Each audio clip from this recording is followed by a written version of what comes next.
you know. She doesn't want to play right now. Oh God.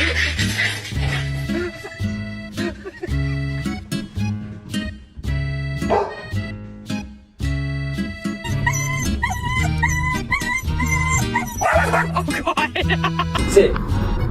Sit.